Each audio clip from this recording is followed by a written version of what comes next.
Good evening, good evening, football community. You are tuned into KopTalk, and it's good to be back. We've been away for a few months. We're back, we're refreshed, and we're ready for the new season underneath our new manager. But before we start the show, I'd just like to introduce two of our panel and hear how your summers have been. Dr. Blake, sir, how are you? So I'm not well right now, but I'm well in general. It's been a positive summer. It's been good to see the family. It's been good to watch the Reds. And I guess, yeah, we're ready for the season to start, man. And it's good to see you guys as well. So, yeah, just glad to be back, man. That's good. Nice. And Preds, how are you, sir? I'm all right. Got the familiar lighting problems. I haven't learned anything from last season. So if it looks like I'm doing coming out of a horror story or something, no, I'm not. It's just this spotlight. It's like I'm being interviewed and telling you. But other than that, Stoney, I'm all right, mate. I'm blessed. Thank you very much.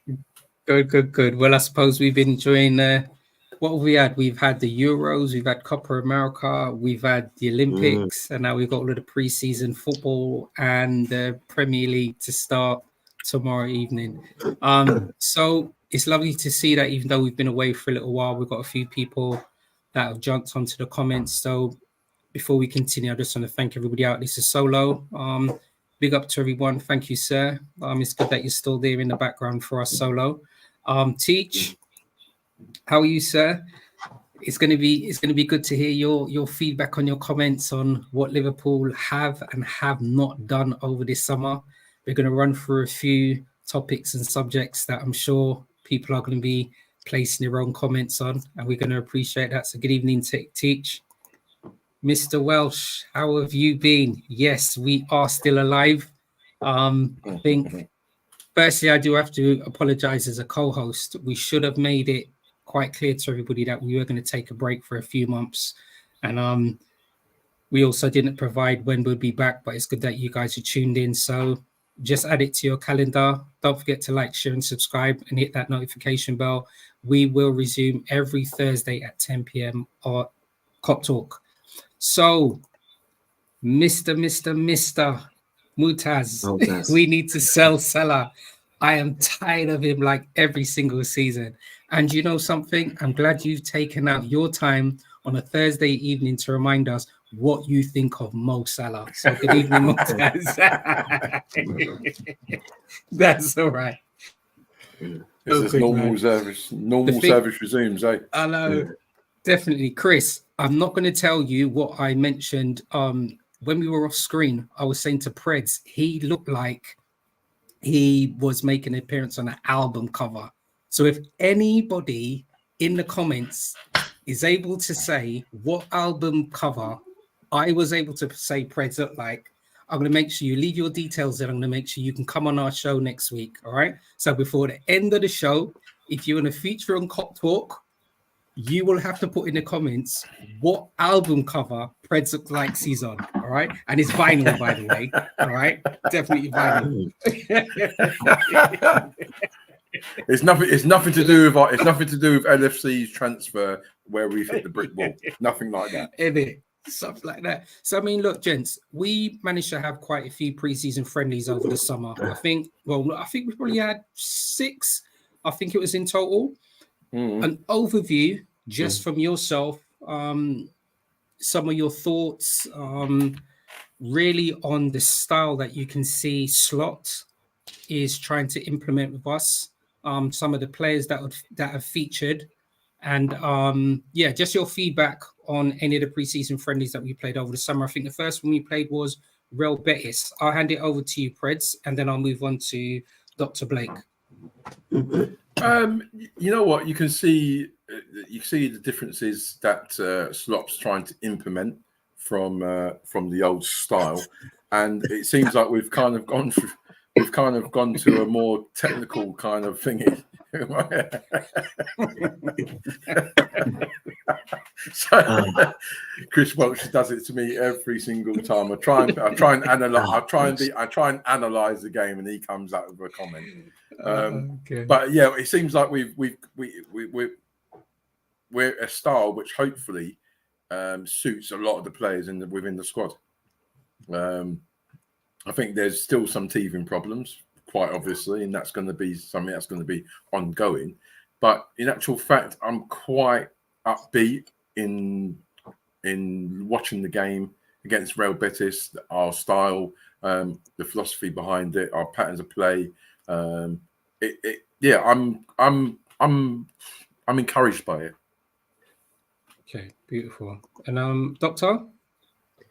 Yeah, I echo what Preds was saying. I think the first thing that I was, I guess, just really impressed by was the speed in which the players have adapted to the new style of play. You wouldn't think it's Slot's first pre-season, and I say pre-season, but I'm not sure you could even call it a pre-season because half of the players haven't even been present. So it just feels like we've got a manager that is able to communicate his message very quickly, and his communication skills have been like super impressive. Because watching those games, like you would not think he's only had 2-3 weeks with some of these players at all. So yeah, the patterns of play, the way we're kind of keeping the ball, the way we're like changing the tempo of our attacks from moving it, keeping it, to then springing to try and like pass through the lines and the counter attacks. And yeah, no, I think it's actually very, very encouraging. Special shout out to Kwanzaa as well, because it's just like the guy's just looking like he's like, I don't know, is it Maldini or Beckenbauer or one of these kind of man. He's just looking like it's just class. You would not think this is what his second pre-season with LFC. Like, the way he's just playing. So yeah, I echo what Prez said as well. It's almost like it's interesting, right?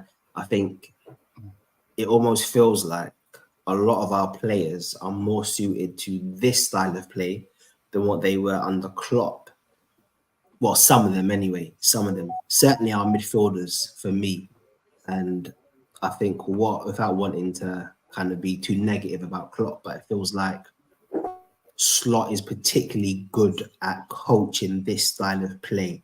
So if you want to have control, like the way he's kind of organizing us playing from the back feels a lot more just measured and controlled, and it just feels like players know what they're doing. It just it just feels like calm, and it's great to watch.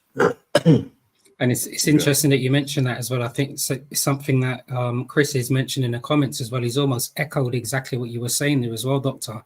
I think what's quite interesting as well, what you were saying about Kwanzaa. So he played, yeah, you're right. He played 4 of the 5 preseason games as well, actually. He played quite good there. I think it was quite interesting to see Gravenberch playing in number 6, and also Dominic as well. Throughout the preseason friendlies, they actually look quite settled in those positions. So that was quite interesting seeing them play there. I think for me, one of the takeoffs from me was quite interesting, because we've obviously seen this player move on, was the game time with Carvalho playing the top left. I wonder if that was part of their plan, them obviously knowing that Brentford was going to make a bid, or they were just giving him game time. I mean, either way, it seems like all 3 parties were happy in the end with him moving on. But yeah, I think I go back to what both of you guys have said as well about the pace seems to suit the players as well. But yeah, that was all right. What about the and then you guys managed to watch the Arsenal game as well? Yeah, just a name you picked up on, Gravenberch. I've been so I feel like I kind of move from one extreme to another with Gravenberch. When we signed him, I was quite kind of enthusiastic, and I thought this guy can play ball. And then throughout the season, I just lost all kind of patience with this guy. And then I remember, like, I went to the Arsenal game when we lost to them at the Emirates when they trounced us, and he was absolutely diabolical. I remember thinking to myself, like, Jurgen, why have you signed a guy who's not good at pressing for a pressing system? And I thought to myself, this guy defensively is all over the place. His intensity is not good enough.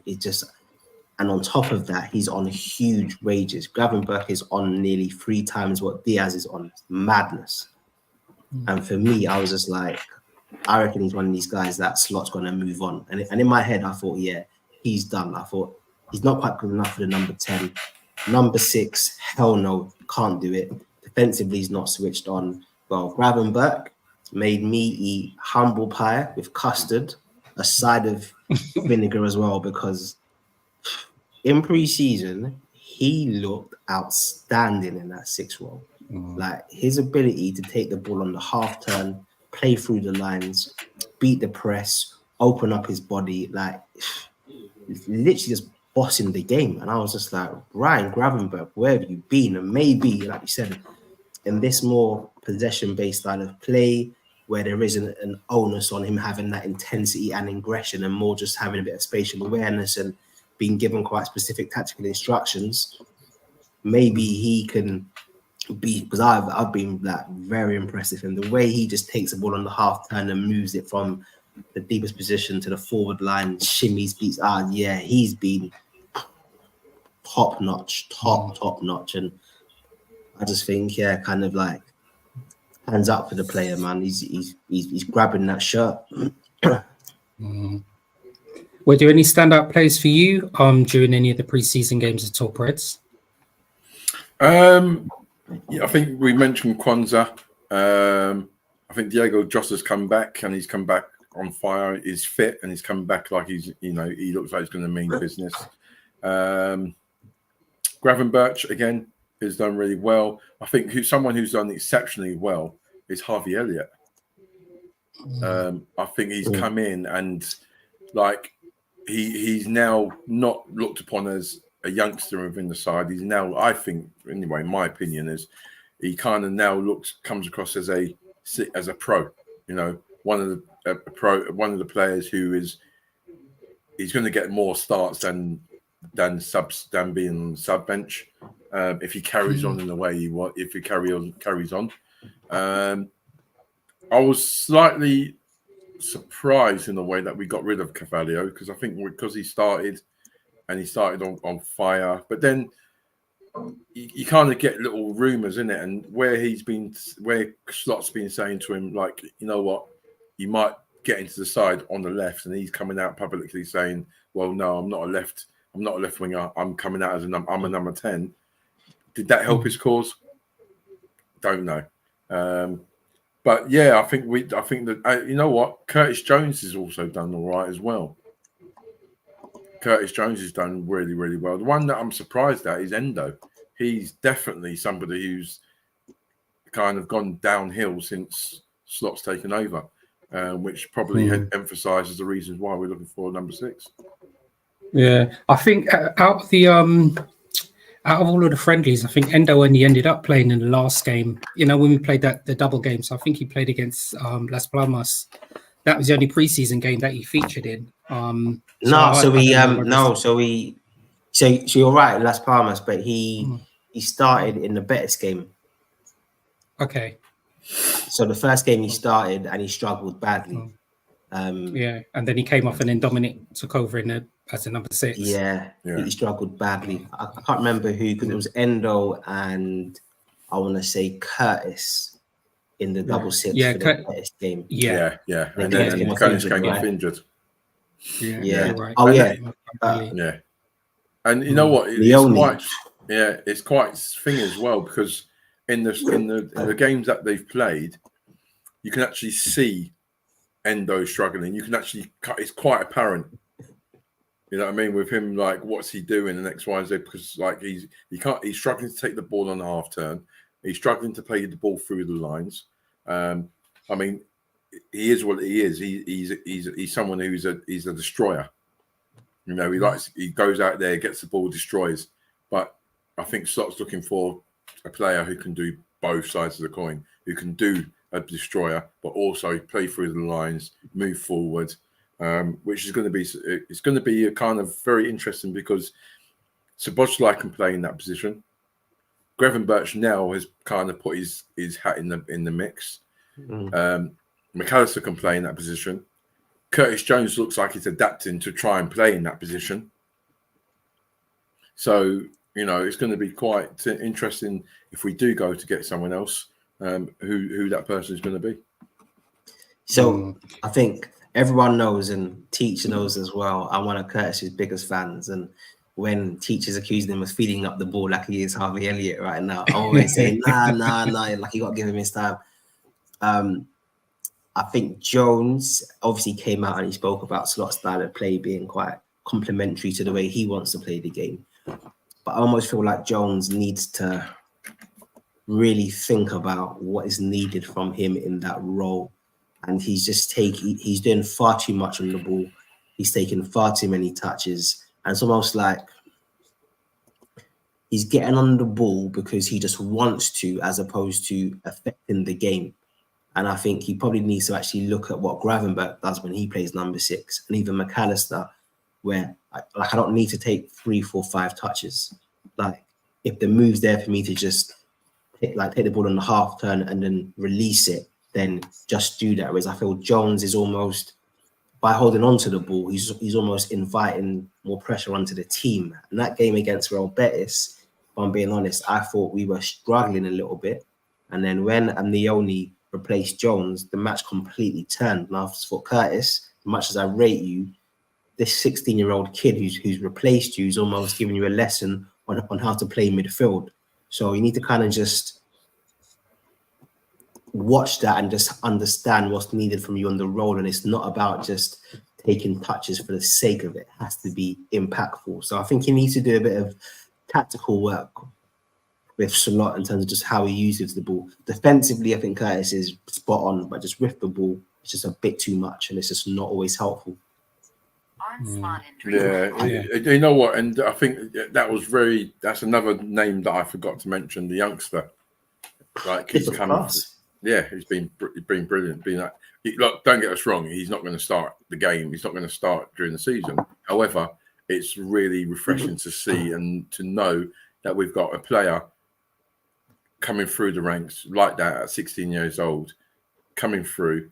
And I think Slot's he's probably come through at the right time, because Slot looks like a kind of manager who Klopp's got people to a certain level, like everything. And I think now technically, I think Slot's now going to kind of get players to go on another level, Fingers crossed. It's just if we move on that point, because we were just speaking about players that have moved on. It's only because both of you were speaking about the possibilities why Carvalho moved on. So Chris has just mentioned something in the comments as well. The issue with Carvalho was not getting ahead of Dominic Elliott in the cam and not getting ahead of Cody and Diaz in as a left forward. And it's probably right. I think it is. I think football's probably to do with timing. And as you said, Preds, maybe there was some other underlying things happening why he didn't settle in at Liverpool and why he probably didn't settle in at Hull. You guys already know, I think it's quite obvious. I've mentioned in lots of shows, I would have loved for Carvalho to have had an opportunity to play. Things didn't work out. He's moved on, and I think we've just got, is it just over 30 mil? I think the deal was at Brentford. Yeah, I think it was just over 30 mil. I think it's 27. I think it's 27 with add-ons and X, Y, and Z. Okay, all right. Yeah. So was there a buyback? Was there a buyback clause in there?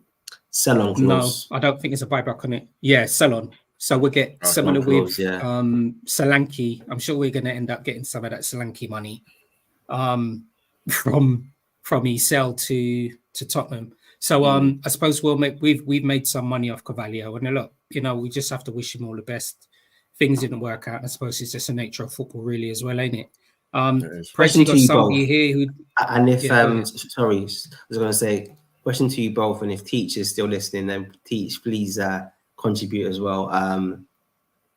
Assuming that Dom's going to be our starting number 10, or even maybe Matt 10, who knows what's going to work out. So in theory, there's only really one space for, if you like, a backup number 10, which might be, say, Harvey Elliott. So on the basis that there's only one space for a backup 10, who would you have kept, Carvalho or Harvey Elliott, gents?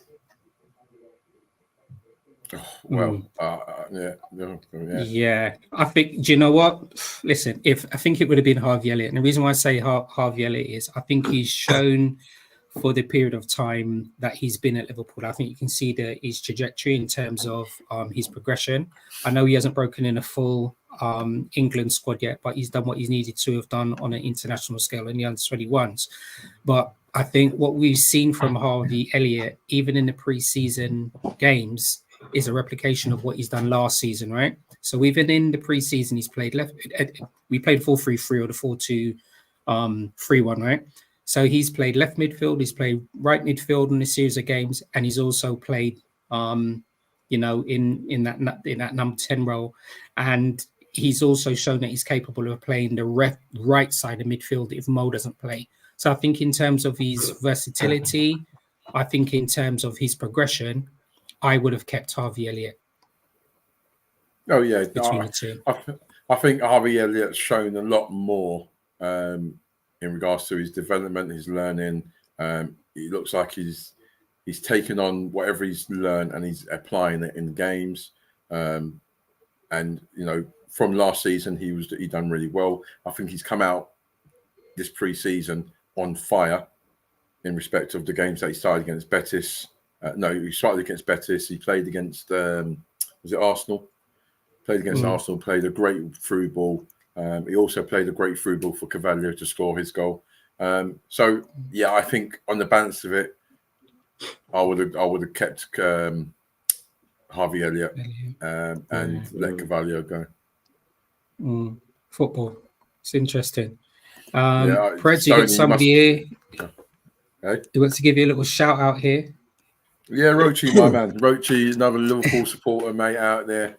You know what I mean? He kept it a secret. No, I haven't. I've been posting it every single week last season. No one just didn't read. No one just didn't read my posts. But big up, Rochi. Big up, man. Oh, brilliant. So I do apologise. I interrupted you, Preds. You were going to say something. No, I was going to say when I heard that Cavalier was getting sold, the first thing that went in my head. How is Stoney? How is that? I'm going to tell you, they didn't even, for that sell on free, they didn't even give me a slice of bulla and a slice of cheese. I got nothing, not a phone call, not nothing. I am so upset, bro. No, I think, look, it's one of those things. I think it's a strange thing in football, and I'm just speaking about myself, right? You can get attached to a player because you would like to see them progress in a certain setup, and I think that was my hope for Cavalier. But as you said, things don't work out. He's going to move on. Hopefully, he flourishes, and he just makes no impact when Brentford play against us. So we just wish him all the best. It's football, though, isn't it? It's football, mate. You know what I mean? Players come, players go, innit? Yeah, it's definitely football. So. Chris, I can't see properly. Endo was a stopgap. Let's be real. Last season, I'm not going to bring my. All right. I know, crazy, Chris. Yeah, and I'm not going to extend on that, but you're right. So, Chris has mentioned about it. Doctors mentioned about it, and Preds, you've mentioned about it, about the possible change in role for the number 6 that Klopp's had, and what Slot is currently asking for that number 6 to be. I'm going to come on in a few minutes about players coming in and out and speculation. And it's when I touch on that topic, I'm just going to mention about a particular player, if that's all right. But if you can, just remind me about the role of the number 6 and how I think that's currently changing as well. Here's another young player, as Chris said. This is our young number. He's a forward, wasn't he? Naomi. Midfielder. Midfielder, yes. Yeah, the young guy. Yeah. That's it. Yeah. Definitely. Yeah, you're right. He's played all right there as well in the preseason friendlies as well. I mean, he came on against Betis, didn't he? Was it against Betis? Yes. He came on for Jones. Yeah. And like for a 16-year-old to kind of we know Endo's a stopgap, but he actually kind of looked and typified what Slot wants as a number 6. And it's just a case of, and Slot said it in the interviews as well. We've got to look after him. Like there's all this hype about this kid, but he's 16 and we need to look after him. And I think possibly he's in good hands with Slot. Rochi, brilliant comment. You must be reading my notes here because I was going to be coming on to that. But now we touched on it, we may as well just speak about it on a note then. All right, so players coming in and players coming out. What are your thoughts on our lack of transfers to date? Dr. Blake. I understand why fans are frustrated. And I think sometimes when people have got a view, they almost try to like not empathize with the other perspective of this. So I completely understand why fans are frustrated. We brought back the transfer committee, Hughes, Edwards, Wards, I guess are both working for FSG. So you would have liked to have seen us make a bit more progress in the window. But I think for me, I always saw it as what FSG have done is to secure the future of the club in the medium to long term, short term as well. But I guess I understand why there hasn't been much business for the reasons of, I think, Slot needed to work with the squad to see who was going to be good enough for his style of football, first point. Because of the international tournaments, most of those players, or lots of those players, have come back later than expected. Because of the contracts renewals for the three big dudes, we're talking Mo could be 400 grand, Virgil 300 grand, Trent 300 grand. So those contract renewals, that's going to impact for the business that we're going to do. I think on top of that, the squad's too big. We've got one of the biggest first team squads in the Premier League, not named Chelsea. So I actually think what needs to happen is we actually need to work out who we want to keep, who we want to sell. And then I think that's when you begin to make some moves. So, for instance, fans want a left back, fans want a centre back, fans want a DM. So if you want a left back, like let's say you sign a Nori for £50 million, for example. I think he's brilliant. Who are you selling? Slot's only managed to see Robbo for about 2 weeks. So are you telling Robbo to go? Are you telling Costas to go? We can't have three left backs. Let's say you want to sign a new centre back. Who's going?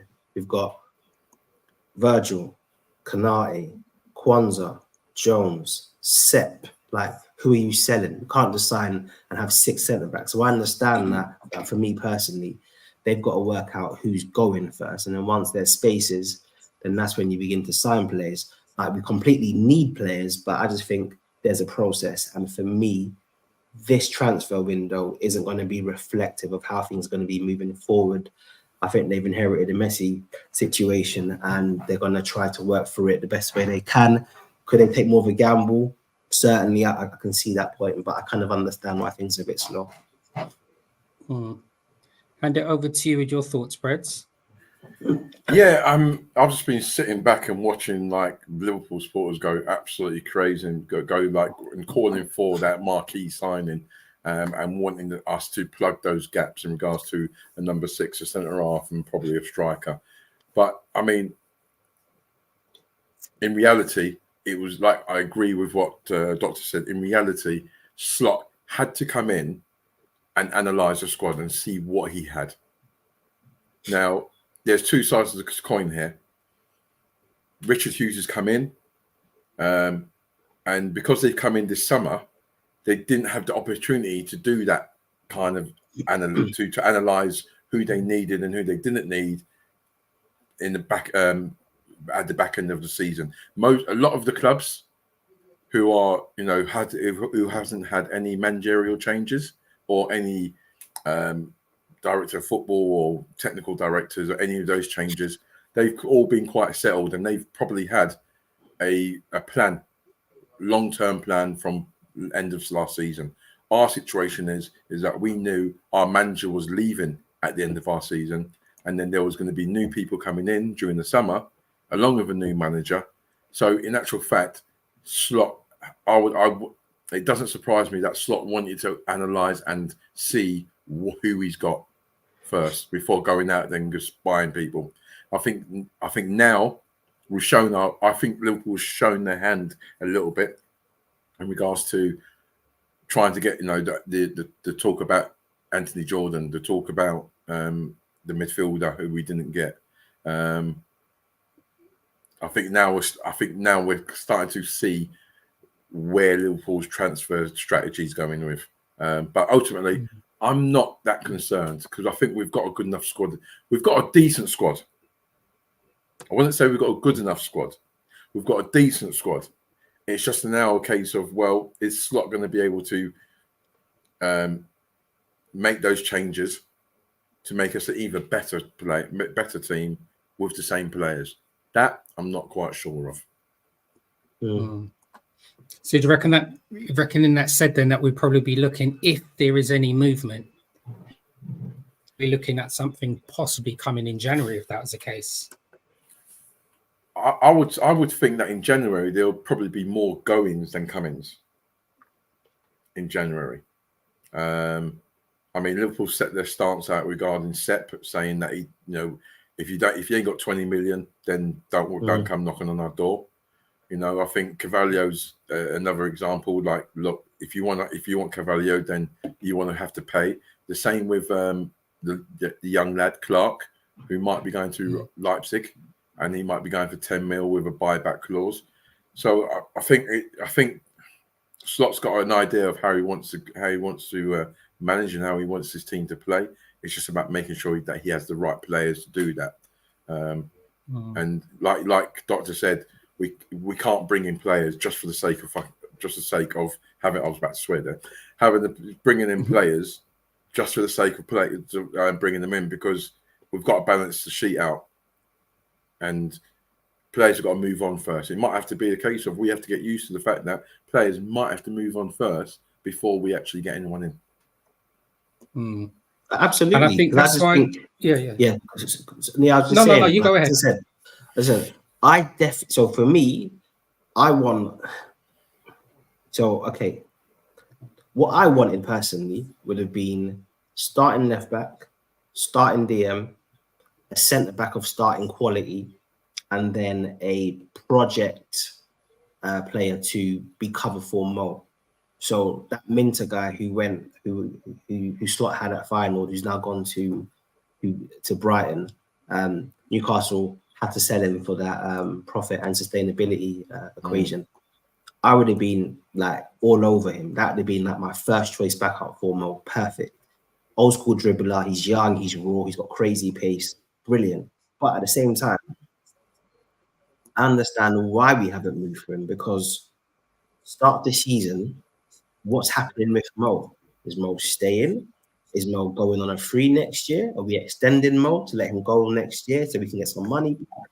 So if you're slotting on Richard Hughes, am I going for a Minter on the basis that Mo's staying, or am I going for somebody a bit more established, if it's a Kubo or someone like that, on the basis that Mo's going? So I still feel like we haven't been in a position where we can calculate exactly what we need, because it's not clear who's staying and who's going and what the permutations are around that. So I think our squad situation is it's a lot more messier than what maybe some fans are giving it credit for. It's not straightforward, like for me at all. And we haven't had that culture at the club where we just say to players, "You're gone."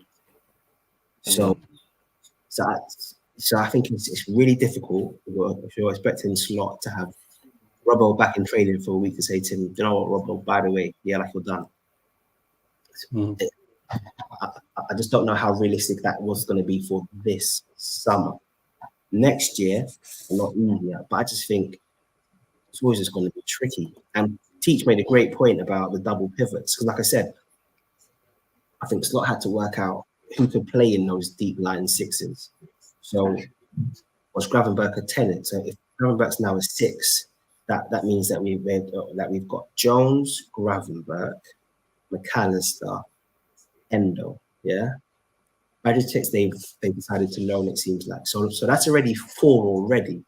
If we now sign a starting 6, that's 5 players for that role, plus the youngster Leone. We've still got more in there. So it's like some of these guys need to get moved out, man. There's too many. Like, you know, that old school garage tune. There's too many man in there. There's too many man. There's too many man in the squad. Yeah. We just need to get some of these guys. And that's another point, which is that's such another good point as well. Just before I move on to that. Good evening, Fitzwarren Brighton. Thank you very much, sir, for your message. Greetings, gents. It's been a long time. Yeah, it definitely has been. We're really good to be back. We really feel blessed that everybody's continue to tune into the show. Don't forget to like, share, and subscribe. As mentioned at the beginning of the show, we will continue to be back as KopTalk every Thursday at 10 o'clock. So don't forget to hit that notification button there as well. But Doctor, you just touched on the point about the garage tune with too many man in there as well. And I wonder if that's one of the reasons behind the deal not going through with Zubimendi. With that deal, which was quite interesting, right? So it's been said out there, and I've listened to lots of podcasts. They're not sponsoring us, so I can't even mention them on the show, right? But they were mentioning that Richard Hughes knows Zubimendi's agent very well. All right. So he's underneath the same management as Xabi Alonso and Areola as well. Right. So Richard Hughes is meant to have a very good relationship with the agent. For me, in my own head, I'm thinking, based on what you were saying, we've got all of these players that can play the number sixes and Slot wanting them to play different roles. The same thing now, whereas Klopp probably wanted us to have more of a number six they were breaking up play.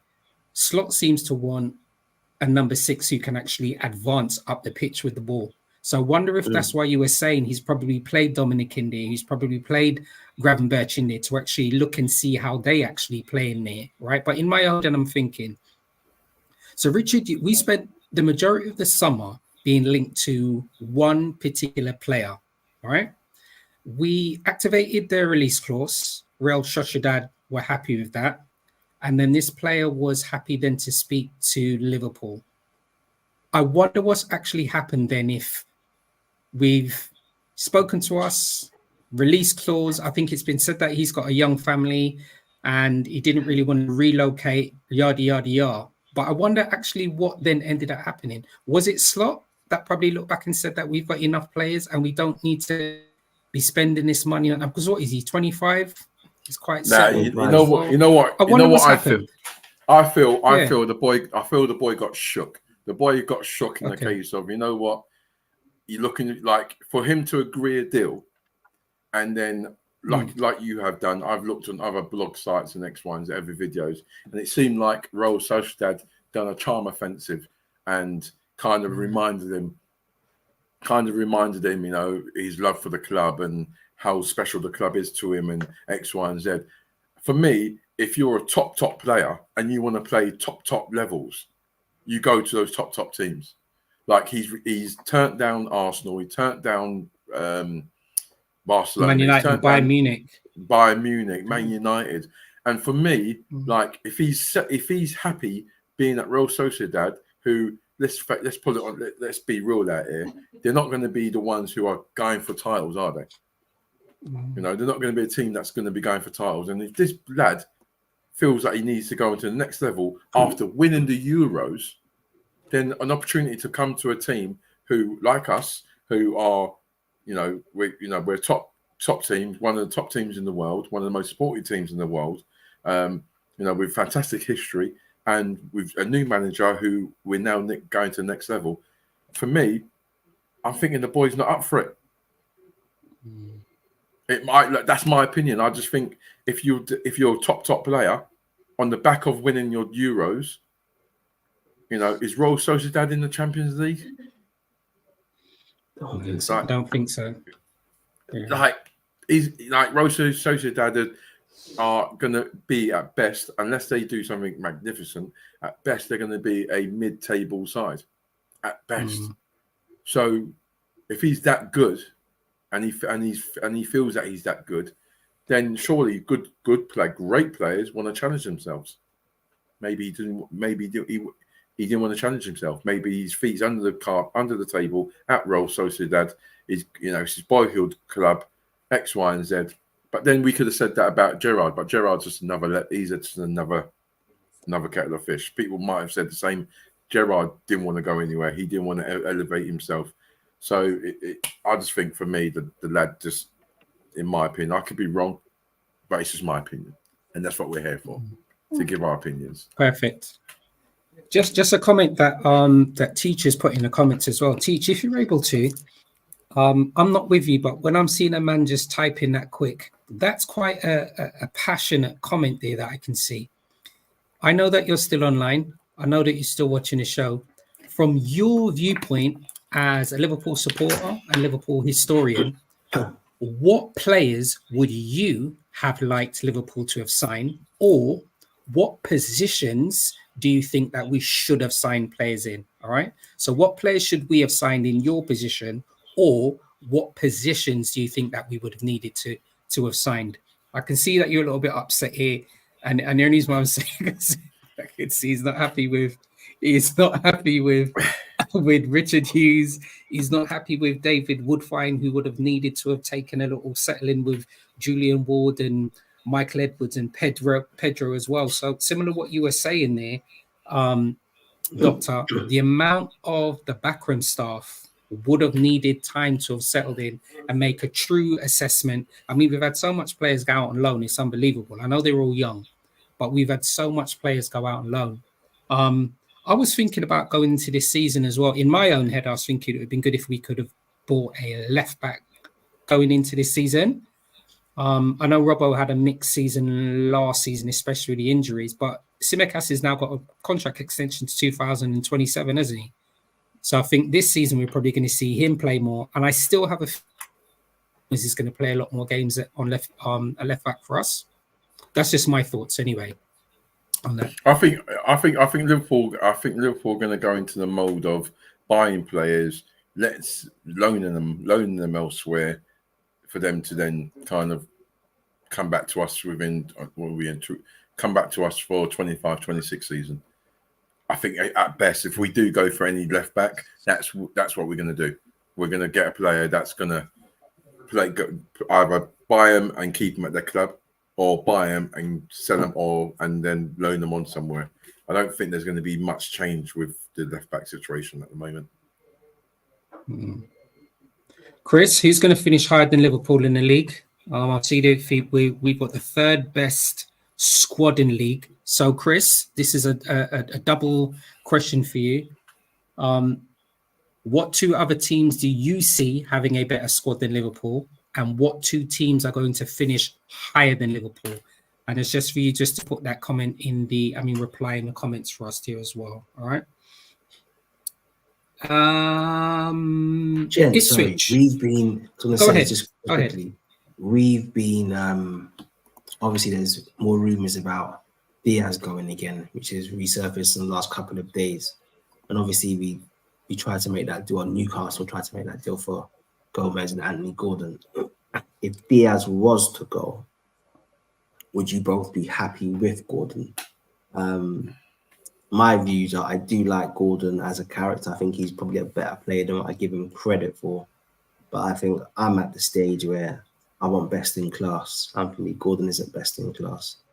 But I look at the transfer window and I see guys like Rafa Leao or Kavicha, and someone like Kavicha for me is who I'd be going for, or Nico Williams. Like, I think we need to be pushing the bar up to that elite level performers who can really do things for us. But it may seem like they want to go for Anthony Gordon instead. I guess, will you guys be happy with Gordon? If it's okay, if I respond to that first. Yeah, please. Yeah. I wish Anthony Gordon all the best in his football career. I just hope that it is not at Liverpool. For a series of reasons. All right. I think the amount of money that Newcastle will want for Anthony Gordon is going to be astronomical.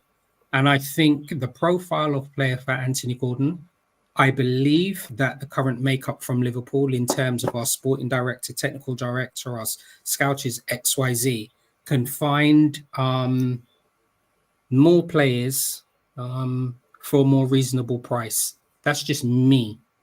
I also, another reason why I wouldn't want us to go for Anthony Gordon is for this reason as well. If for whatever reason Luis Diaz does move on, whether it's to whatever a team, as I said, Barcelona right now can't even buy like a Yorkie. So there's no way that we know that he's going to Barca. But even if he was to move on, I still see it in my own head that oh my gosh, he's gone out of my head. Our striker from Uruguay, Darwin Núñez. Remember Darwin Núñez? Yeah, Darwin Núñez can still play over the left-hand side anyway. So for me, I would want us to make any knee-jerk reaction to purchase another left-sided forward when Diaz can do it. I mean, when Darwin Núñez can do a job over there. So no, I wouldn't want us to purchase Anthony Gordon at all. I think with the Colombian, what's his name? It's gone out of my head now. It's catching. Yes, Luis Diaz. Yeah, it's catching now. I'm telling you, we've been away too long. I'm telling you, we're in our own pre-season at the moment. We got to do our own pre-season. I really hope that Diaz doesn't go because it looks like, and I don't know whether people have seen, but there was a little tweak in his role under Slot than it was under Klopp, and I think the tweak is being made because he needs to score more goals. I think to be fair, what he does is good. However, I think he needs to score. He has a lot of goal scoring opportunities, and I think his goal scoring record has to improve. Whether Diaz's side are trying to get something going, or whether there is actual true interest with Diaz with Barcelona. But like I said, like you just said, Barcelona can't buy a Yorkie. So if it's not Barcelona, it's been quite evident he's got a desire to go to Barcelona. Barcelona have got a desire to get him there. But then they've got to work out a deal in regards to how to get here. One thing I might think of a deal is whether they chuck in the Dutch midfielder in with the move. What's the boy's name? De Jong. I had a bit of an interesting conversation earlier on today with another supporter, and that name got chucked in there, and it's like, whoa, because there is little bits of it's not all paradise with De Jong and Barcelona at the moment. So could that be a possibility? It's all ifs, buts, and maybes, but I really do hope that Diaz doesn't go. Okay. Interesting. Thanks, Teach, for. Yeah, no, I'm telling you, they're coming through. We definitely do, definitely appreciate that. So I think earlier, Teach, you mentioned about us Liverpool being the only team in the top flight that hasn't purchased any players. So we've needed a DM for 3 years. You're right in saying that, but also I think just to back up what Doctor was saying about the 6 that we currently have there. Did you mention Stefan in it as well? Oh, Stefan is. I mentioned Stefan, but it seems like they've decided to loan him. Seems like Slot's being quite ruthless. Well, not even. I don't know if it's ruthless is the right word. He's being quite decisive with some of the players. It seems like Stefan's been decided that he needs to go on loan, which I would agree. And actually, Teach mentioned right wing cover for Mo, and in my opinion, I think that's probably the only actual gap in the squad. Is I don't think we've got a alternative for Mo that's good enough. Like, forget players who can play there or players who can do a job there. Like, forget doing jobs now. We're past that stage. Like, we know Mo's aging. We know Mo tends to dip in the second half of the season. So I think, it's important that we have a good alternative for him who can play that role to a high standard. And if that player is a bit raw because they're young, but at least they can offer you something there, which is going to add value to the team. But for me, that is the only actual gap in the squad, in the sense. Do you think? Yeah, go on. Elliot can. No, sorry. Just while you're finishing up, you don't think Elliot can go and do that bit? Nah, not for what I'm seeing Slot doing. It seems like those wide players need to have pace and be able to commit players. And I think we always used to shoehorn Elliot like wide, whereas now we've got a number 10. I think that's where Elliot needs to play. I just think Elliot, he just doesn't have the pace for it. So for me, that's the only actual gap in the squad personally. whilst we need a 6, I don't think it's a gap because we've got 6s, they're just not good enough. Whereas we just don't have an alternative who can replicate what Mo does. And I think, we need to move past the idea of players who can do a job. City don't have players who can do a job. City have players who are elite in different positions. And I think, if we want to go to that next stage, then that's what I'm expecting from the transfer committee.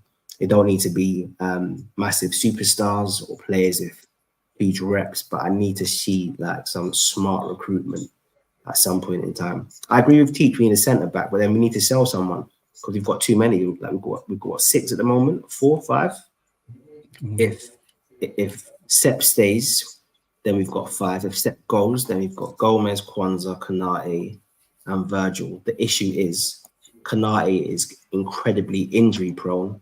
Gomez has got the injury history with a big injury. So it's almost like it's a risk to have both of them and no cover. So in many ways, and it sounds a bit harsh, if Konate's injury profile doesn't improve, there's an argument to sell Konate because you just can't rely on him at all.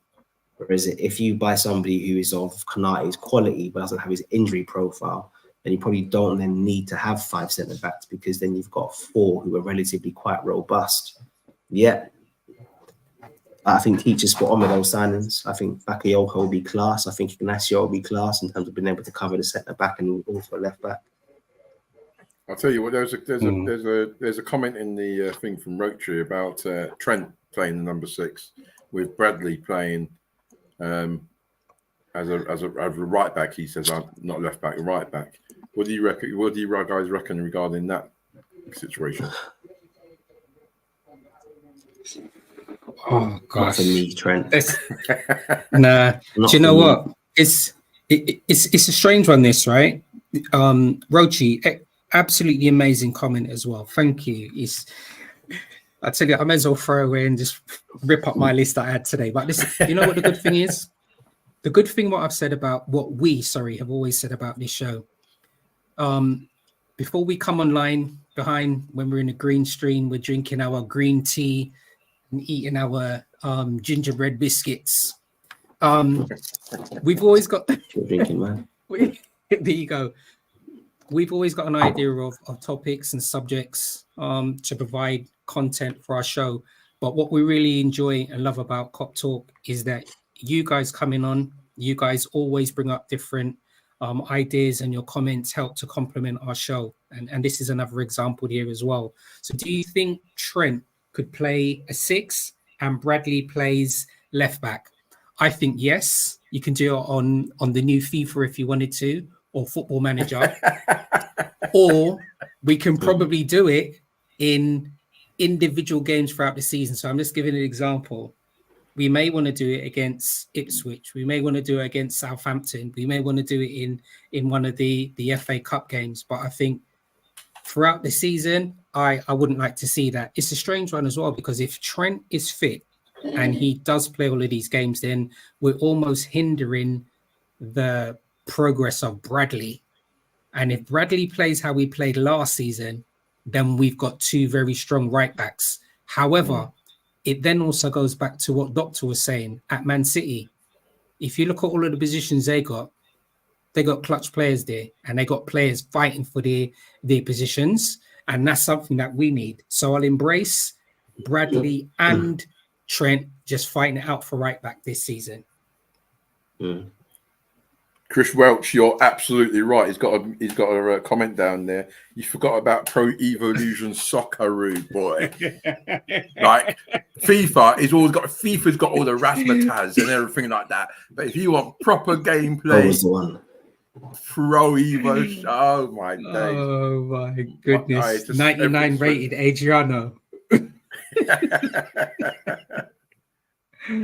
Oh my gosh, that's crazy. But you know what? But you see, like, you see different transfer news and X, Y, and Z and rumors, and all of a sudden the lad Kone, his name's being chucked into it now from watching Gladbach. You know, it's quite evident that he wants to go, but is he the sort of number 6 that we're looking for? I just really think really well for France. Yeah, I just think that we've probably got So, I mean, Doctor's just got me thinking. I just think that Ryan's going to be the guy to be able to play that role this season. I believe that he's had the period of time to settle in at the club. I think he's had the time to understand the physical demands and the playing demands of the Premiership. And I believe that Gravenberch is going to be our answer to the number 6 this season.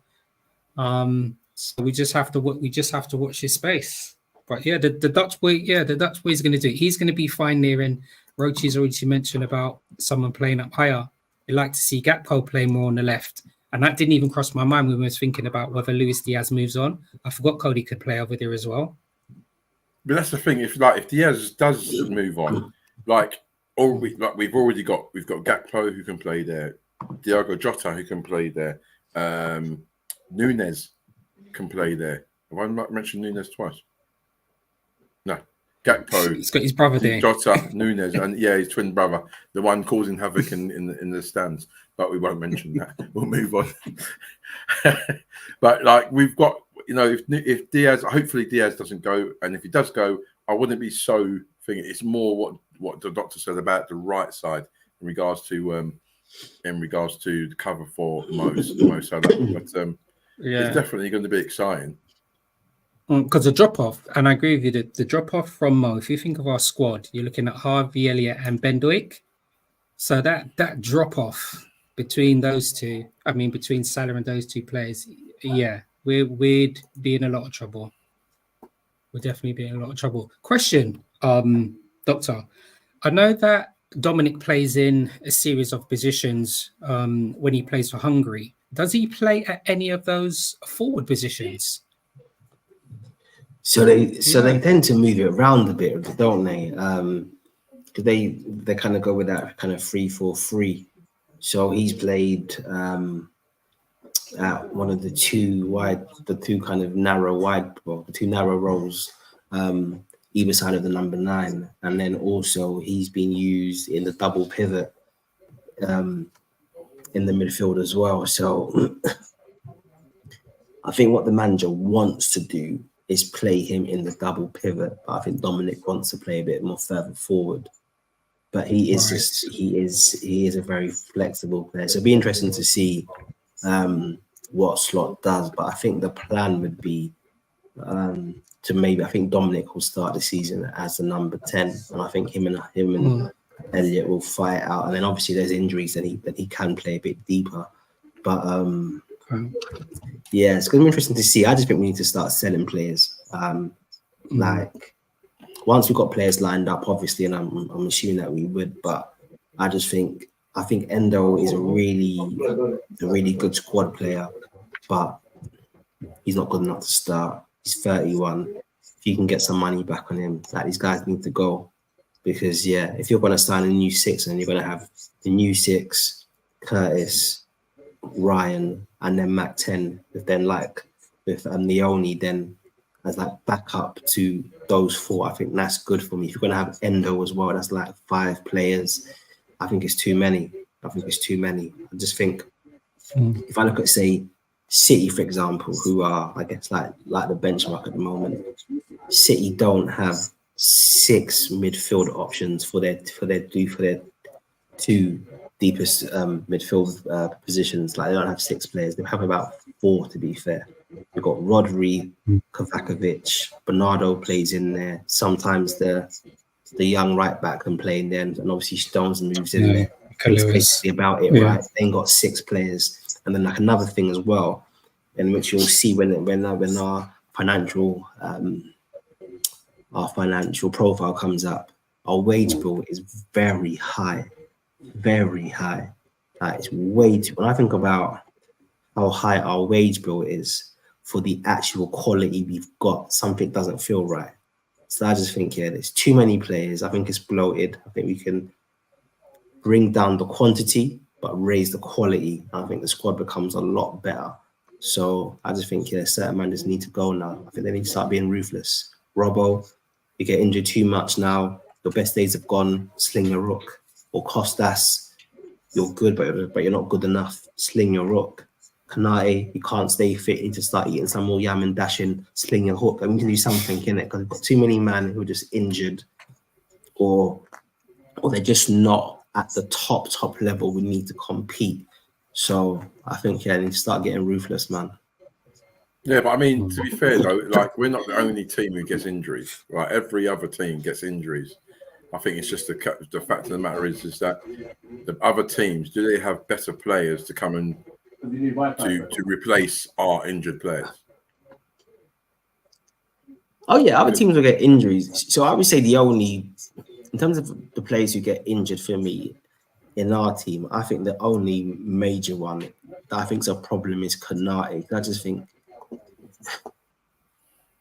if you're a starting centre back with his injury record, it's problematic. So then I think what ends up happening then is he then either has to lose his place to someone like Kwanzaa because he's just playing more, so therefore he's in better rhythm, or you basically then need to get rid of a Gomez, because I just think to have two out of your four with an injury profile, I think it's just a risk. Hence why I think we need a new centre back. I think it's more because of the injuries to Gomez and Kanate rather than them being good enough. So I just think there's a few little small tweaks to make, but I don't think we need to do much. I think myself Phillips, like why is Phillips still there? Like ridiculous. Like guy needs to go. Garbage. He needs to go. Gone. So what do you guys think about Sepp though? Like Sepp's come in, he's come in and said at the start of the pre-season, regardless of a new manager coming in, he wants to go. But then he's got himself involved in pre-season. He's played quite a lot of the pre-season games. Slot's had quite a good positive things to say about him. Do we not think that maybe with the up-and-coming Kwanzaa, you've got the experience of Gomez, you've got Kanate who's up-and-coming and getting experience to play alongside. Do we not think that we may have enough? Because you got to remember, Gomez was the centre-half. Is our title-winning centre-half pairing. Listen, I'm happy with Gomez as a centre-back. I just think it's just he gets these big, he's had these big injuries over the years. So Gomez doesn't really get small little niggles like hamstrings and groin strains and these types of things. So he'll end up doing his knee or his ankle, so he has just ended up missing a lot of football over the years. But hopefully that's behind him. So yeah, if Gomez can stay fit for the season, then you can almost carry Kanate a bit. But I think that's with Kanate. He's got 24, 25 Kanate. His muscle injuries aren't going to improve, are they? Like I said, are his hamstrings going to improve? I don't think he's played more than 7 games in a row for the club. He can't play more than 2 games a week without being injured. So I think you almost have to make sure your centre back group can carry him.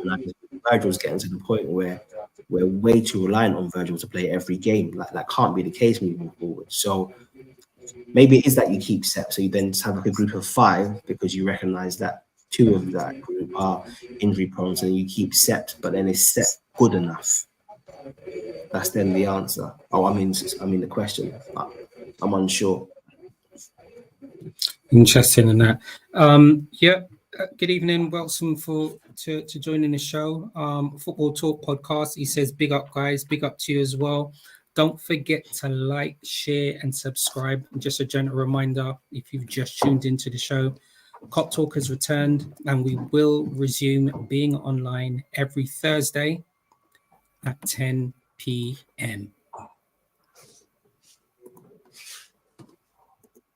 Got so much more to say. Chris, there's so much. I know. It's true. I think it's probably similar to what you were just mentioning as well, Doctor, and you mentioned it as well, Pred. We just hope that we haven't got any injuries this season, or we are really going to be in trouble.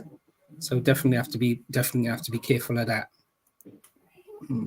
Yeah, we are. Just hope that it doesn't happen, right? Yeah, absolutely. Touch wood. Yeah, just definitely hope it doesn't happen this season as well. Let's see. Chris is speaking about that. Oh, it's quite interesting as well. I don't think Doik has to have a breakthrough season. He's hampered with injuries last season, but has shown his pace He's just so raw. So, Rochi, do you think that he needs to go out on loan? Or do you think if he has a season where he doesn't have any injuries, then he could push to be the understudy to Salah? That's my question to you, Rochi. How do you reckon Deutsch's going to do this season for us? Be interesting. Chris Welsh, nice start apart from Adrian. Adrian went. Where's he got? He went Real Betis as well, didn't he? You said nice stat. Yeah, nice stat. Oh, right, brilliant. So we didn't make a major signing in 2019-20, and we know what happened that season. Yeah, I suppose we have to see as well, isn't it? Football. Someone said they prefer Gomez as a fullback. As I said, I'd like to see him play at left back, but you're right. It just goes the same thing, whether he's playing left back or centre back. Doctor, you mentioned about his injury and how that could actually hamper us as well, right? Well, last season, to be fair, he's had 2 relatively injury-free seasons. So obviously last season was the most he's played in a season. Before that, he was relatively injury-free. But then I guess this season before last was the season where he was still getting over the massive knee injury that he had. So he looked poor that season. And I think this is also everything you have to take into account as well, right? When players get these big injuries and they're out for 10 months or a year, you then need to then give them time to then find their levels again. So, yeah, it's not easy, but I'm glad that the club has shown faith with Gomez. But I think how I see the injuries, how I see centre back right now, if Van Dijk was to get an injury, touchwood, I think we then struggle because I don't think we can rely on the others to maintain form and fitness throughout if he was to miss a huge chunk of this season. And for me, I just think 2024, we need to be just better prepared than that. True. Thank you, Rochi, for commenting about your thoughts on Ben Dijk. He has pace, he has skill. Give the lad time, let him cook and see what happens. That may be the furthest that he gets is to the canteen. If he is cooking anything. Yeah. Now, Ben's good, man. I think Ben's good. We'll see. Ben's good. I just think, what it is sometimes. Go on. Like, I just think we have to just be mindful about development takes time. And the kid's 18. Is he 18 now? I think he's just turned 18, yeah. Right? Obviously, he would have come through last season, but he had the big injury. He had 2 injuries last season. And I just think to myself, look, he's a winger, right? We've had 2 of the greatest Premier League wingers in the modern era, and Mane and Salah. And then the question that I would ask is, at 18, were they good enough for Liverpool in terms of a Liverpool that be challenging for the title? I don't think they will. Sure. But I guess who knows? But I just think you never know how a player is going to develop. So for me, Derek needs to kind of go on loan and then find his form somewhere else and then come back, and then we can make an assessment about how good he actually is. Yeah. And Chris has placed a comment similar to what you mentioned earlier in the show when was Doctor, when we were speaking about the squad depth. And it's in line here, right? Which is quite interesting, right? Is Reece Williams still at the club? No way. No, he's still there. I think he could. I tell you what, when I mentioned this is interesting. I tell you what, when I mentioned it last season, when I realized Reece had no future, it was when we played Atlanta about 3 seasons ago in the Champions League group stages, and they had a counter attack, and Reece was running back towards our goal to try and chase it down, and the referees run past him. Like, nah, bro.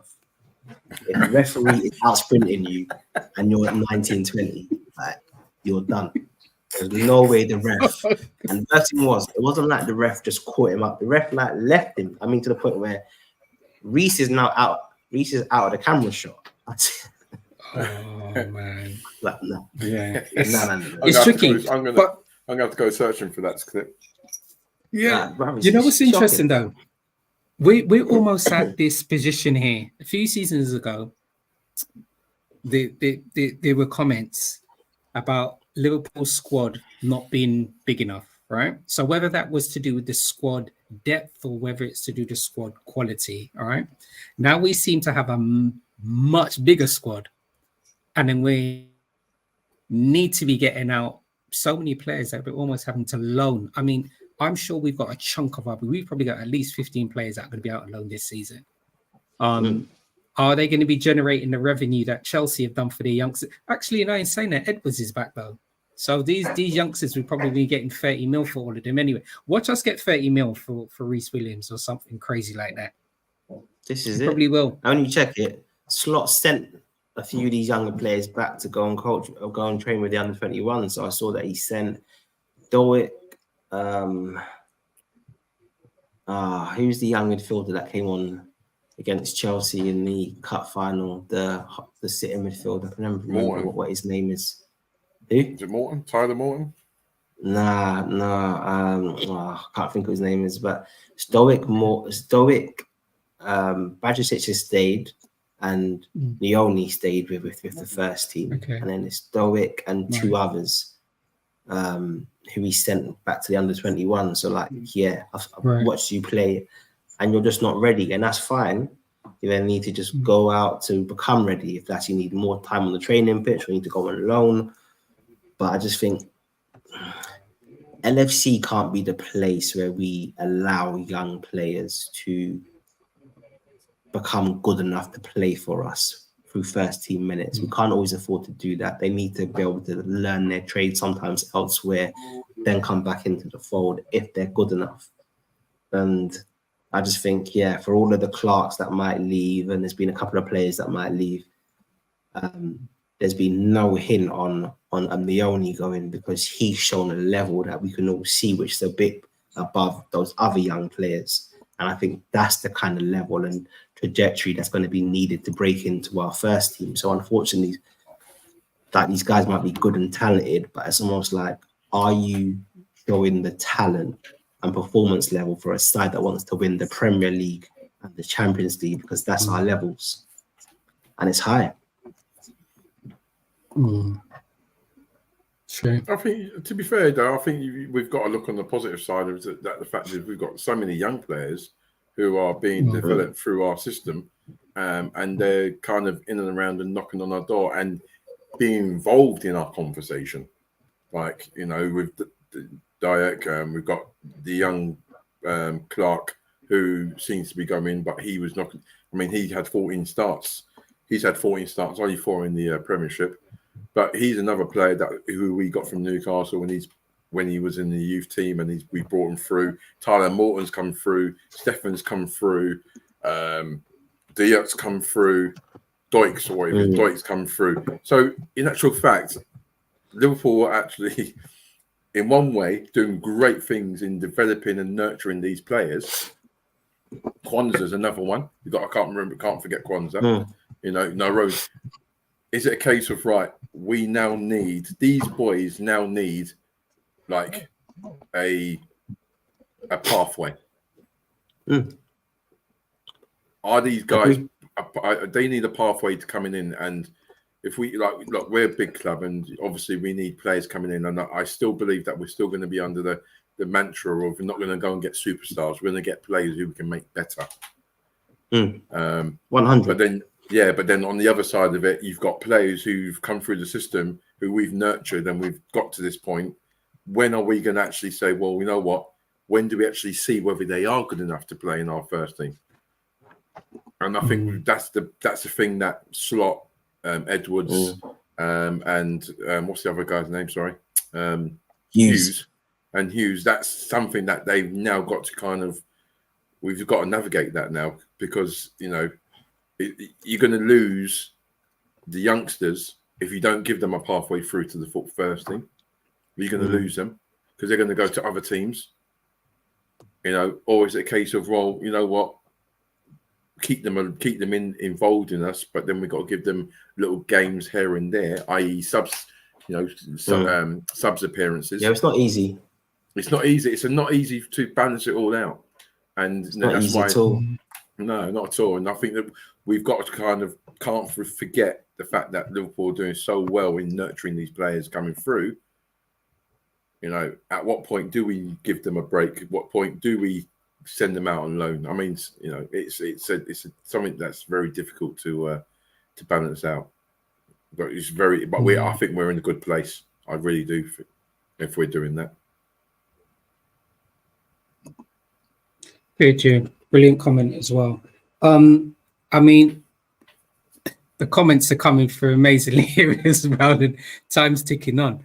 I'm just going to read through some of the comments before we just start to wind down this show. Just letting everyone know. Stoney was like, we're only going to do an hour. It always we're happens, only going to do it, right?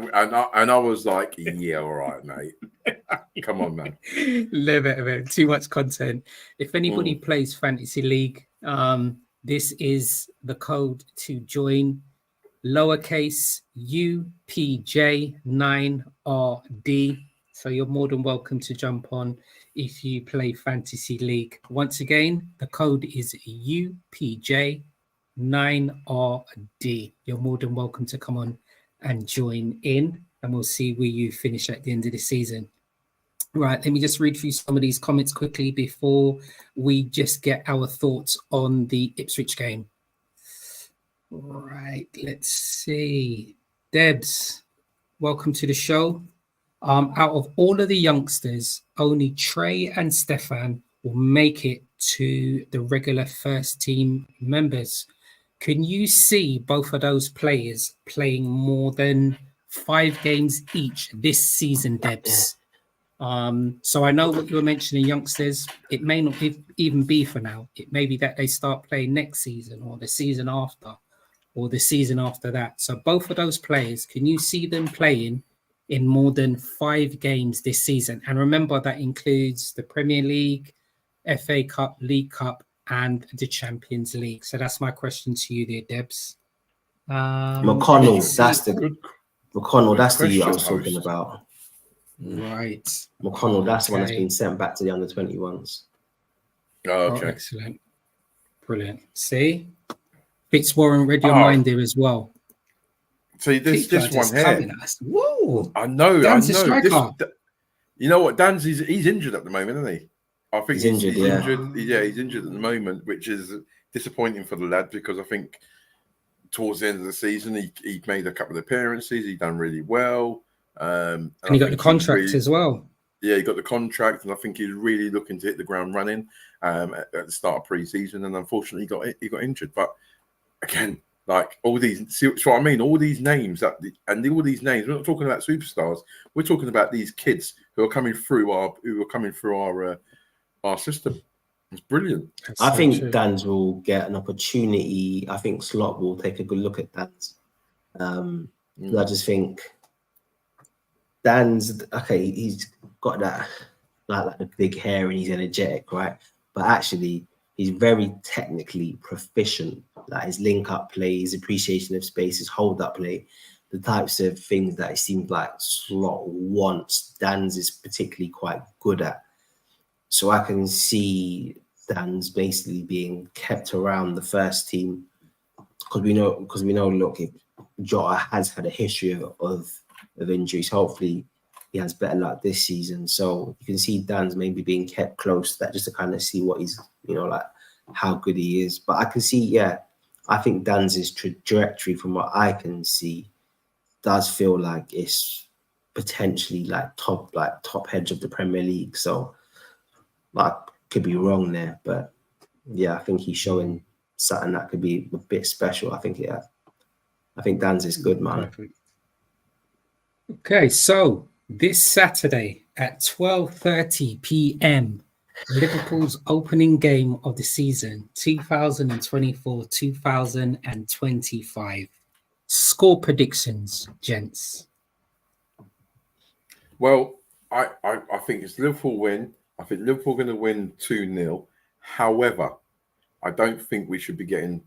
I don't know whether anyone's seen Ipswich play in the last season or so, but it's going to be very interesting playing against Ipswich because they've got, their manager's got them playing a very particular style of football, which has done them very well last season.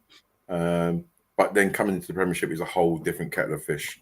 But I'm going to go 2-0 Liverpool FC. 2-0 Liverpool. Doctor? No idea, gents. No idea. I think I'm going to go for 3-1, which I know was our kind of like popular score from last season. I think defensively we're going to be very good this season. We're not going to concede any chances at all. I think the one goal that they might score is that I still think we're not fully secure in our build-up.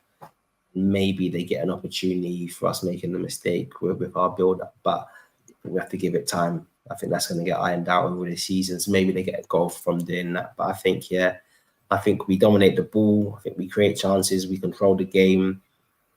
I expect Jota to start. And I just think our finishing is going to be a lot more precise and measured this season. So, yeah, I think 3-1 for me. Perfect. Right. Quick fire responses here. Chris Wells not done well in recent times away to newly promoted teams either. And then he goes on to say that Liverpool are still going to win 3-1. So that's perfect. Debs doesn't mind. All he wants is 3 points. Fitzwarren is saying we're going to get a 6-1. As long as that's a 6-1 victory to Liverpool and not a 6-1 loss, because you put 6-1 there. Ipswich are playing at home. I hope you're a Liverpool supporter, Fitzwarren there. Let's see. Rochi said it's going to be 4-1 to Liverpool, and they have done good business. They should have.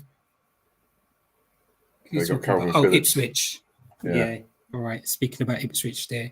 All right. I'm not very good with my score predictions, so I'm not going to say anything. I'm just going to be what Debs has basically said. I don't care. Just want 3 points. Lads, it's been an absolute blast on the return to KopTalk. Don't forget to like, share, and subscribe and click that notification bell. We return next week, Thursday at 10 p.m. We're going to start putting it out on all of our socials. But in the meantime, please share with everybody that you know in your community. Doctor, I know you was a little bit under the weather today, sir, but thank you. We do appreciate you coming back on and joining us. It's been amazing, gents. How are you? It's been amazing. Yeah.